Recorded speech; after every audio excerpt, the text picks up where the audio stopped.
Fala aí, meu amigo, minha amiga ligados no Toque Passa, chegando aqui nessa terça-feira, na primeira parte do nosso encontro de terça final. Vamos falar aqui da vitória do Dallas Cowboys sobre o Los Angeles Chargers, algumas notícias policiais e médicas também nesse vídeo, e mais tarde, a partir das 6:30 da tarde, tem a nossa live tradicional aqui, o nosso podcast sendo gravado comigo e com o Ivo Stank, falando do que rolou, passando a limpo esta semana 6. Quero contar com a sua colaboração, aquela curtida no vídeo, aquele comentário aqui embaixo, se inscreve no canal, compartilha o que passa. Falta muito pouco para chegarmos em 22 mil inscritos, você pode colaborar com a gente aqui e também se puder ajudar um pouquinho mais, faça parte do clube de membros, não é caro, baratinho, ó, tem aqui em cima o link, vai lá, você vai ver que é baratinho.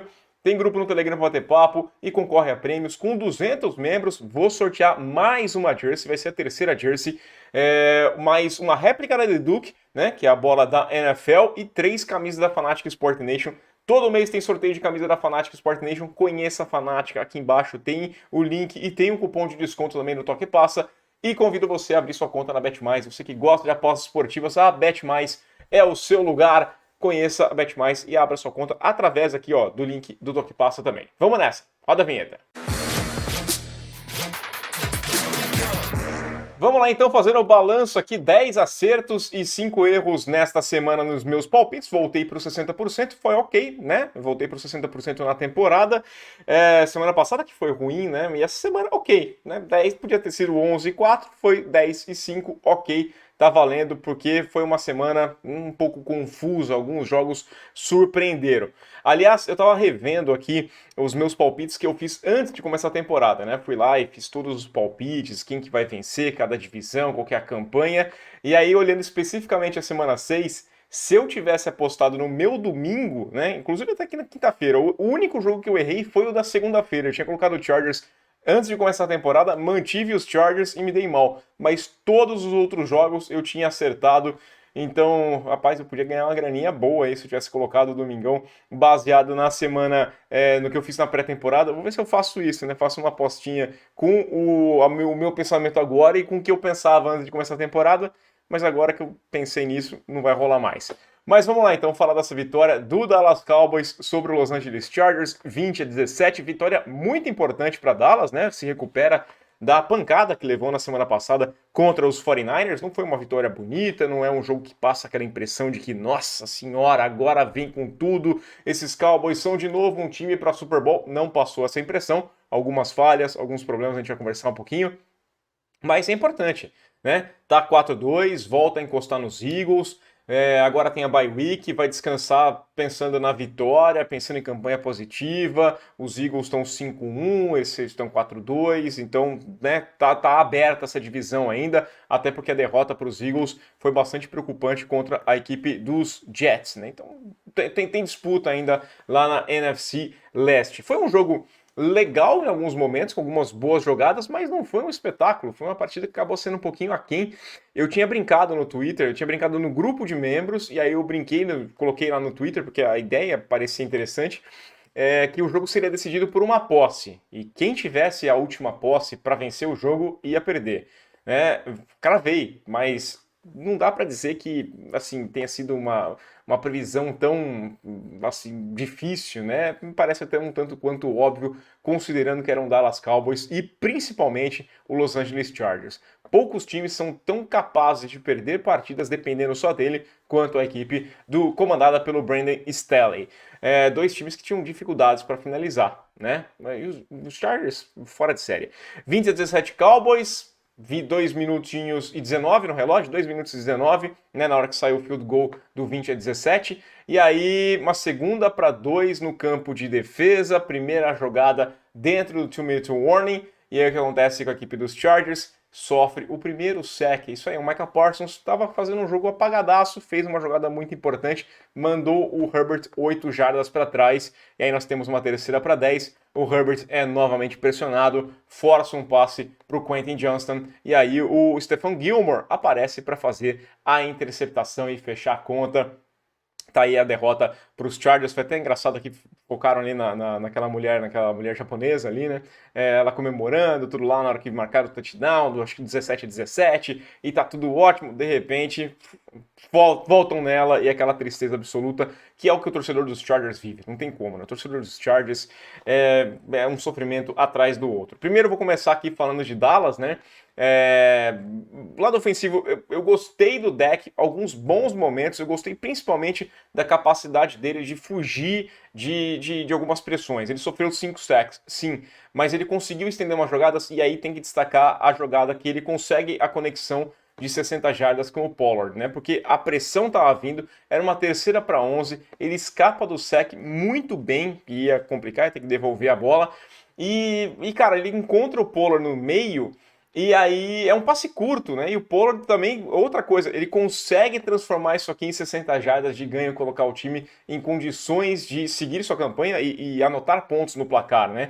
Parecia o tipo de jogada que estava fadada ao fracasso desde o começo, por ser uma 3ª longa, pela ameaça do sack, pelo passe incompleto, a gente sabe até uma interceptação, às vezes você acaba forçando esse passe e é interceptado, mas na melhor das hipóteses, o que dava para imaginar é o seguinte: conecta com o Pollard, ele vai lá e ganha umas 3, 4 jardas e tem um punch um pouquinho mais para frente, só isso, né? Mas não, ele conseguiu 60 jardas, transformou esse fracasso num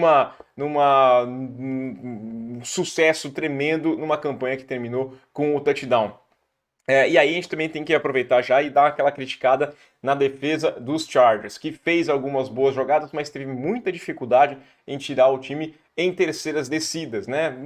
Assim, nos números não foram tantos, mas pelo que vinha jogando era para conseguir ter um sucesso melhor em situações de terceira descida e também de quarta descida, né? Porque o Dak Prescott conseguiu um touchdown terrestre numa quarta descida, 4ª para 1, e aí ele faz um fake handoff, né, pro Pollard. O Pollard sai para a esquerda, ele fica com a bola, quase dá besteira ainda, ele quase solta a bola. Esse handoff não foi tão bem feito assim, mas ele tem uma avenida do lado direito e vai lá e anota o touchdown de 18 jardas, o mais longo touchdown dele aí, correndo com a bola, né, do Dak Prescott. Foi uma grande leitura, uma grande execução da jogada. E aí tem o mérito, claro, de quem consegue e o demérito de quem permite isso. Então foi uma bobeada, 2 bobeadas bem claras da defesa dos Chargers.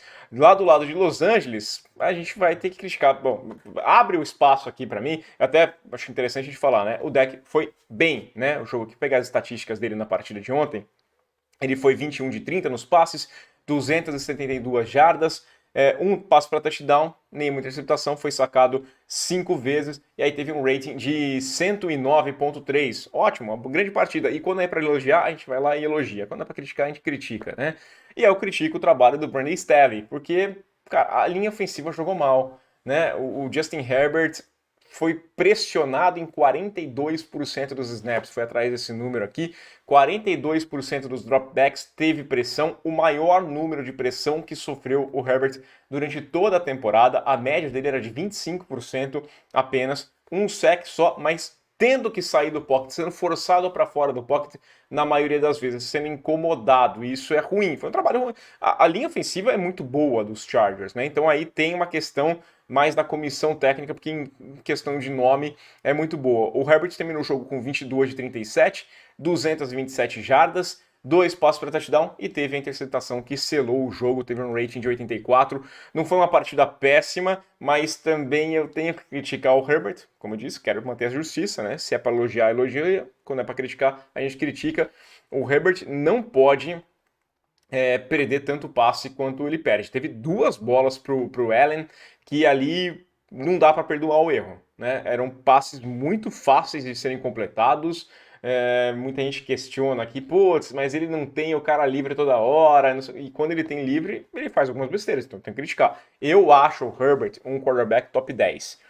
Estava até conversando agora mais cedo com o Pina, lá no grupo de membros, estava falando, pô, agora a gente tem que parar com essa história do Herbert ser elite. Eu acho que elite é um termo que o pessoal usa muito à torta direito, né? Ganhou um jogo elite, perdeu, já não presta. Então tem que parar um pouco esse quarterback centrismo, tudo acontece só por conta do quarterback, não é assim que funciona na NFL, é um esporte que exige demais de todas as peças de linha ofensiva, running back, os recebedores, a defesa também, para deixar em situação que você não tem que forçar toda hora, tudo isso tem que estar funcionando muito bem, quarterback, o treinador, comissão completa entra nessa conta, e o Elite, cara, é para pouca gente, Elite tem que ser, quando todo mundo é Elite, ninguém é Elite, né, sendo sincero, não dá, então Elite hoje eu coloco o quê? O Mahomes, o Burrow não vem fazendo uma temporada de elite, mas ele já se mostrou em capacidade de ser um cara de elite.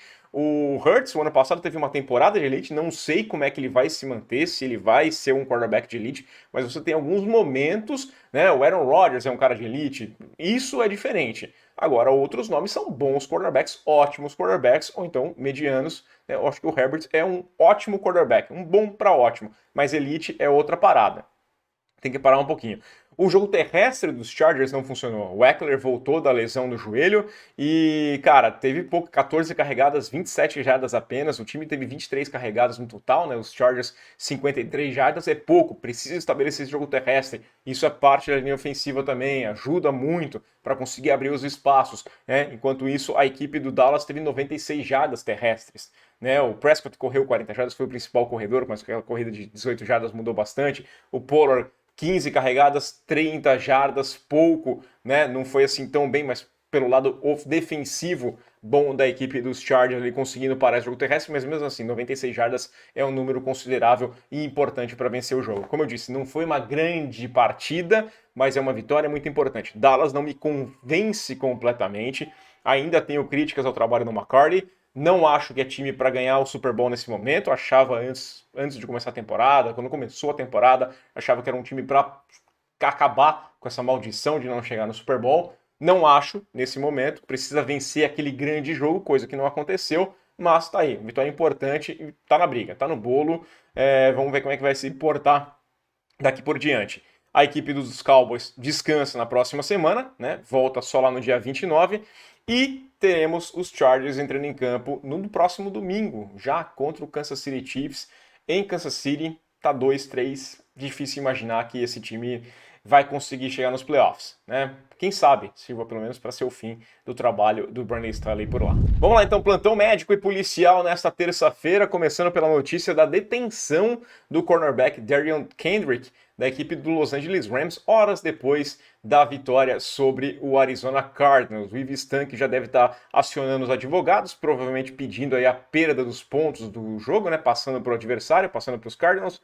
Mas a questão é que ele foi detido por carregar uma arma escondida em seu carro. Ele foi inicialmente parado pela polícia por uma infração de trânsito e aí encontraram uma arma escondida e ele acabou sendo detido, né? Isso aconteceu às 2h14 da madrugada, segundo o boletim de ocorrência, foi liberado pela manhã. Segundo o Los Angeles Times, existe a suspeita de uma arma ilegal, né? Mas é só suspeita, a gente não sabe direitinho, não tenho todos os detalhes dessa informação, mas foi detido por uma arma escondida, não pode, foi, né, levado até a delegacia. O Kendrick, que foi uma escolha de sexta rodada no draft do ano passado, nessa temporada virou titular absoluto, jogou todos os jogos do time, e agora os Rams estão esperando aí o desenrolar dessa história, né? O McVay não quis falar sobre a consequência, né? Ele falou que foi informado do caso, mas não falou se vai ser dispensado ou não.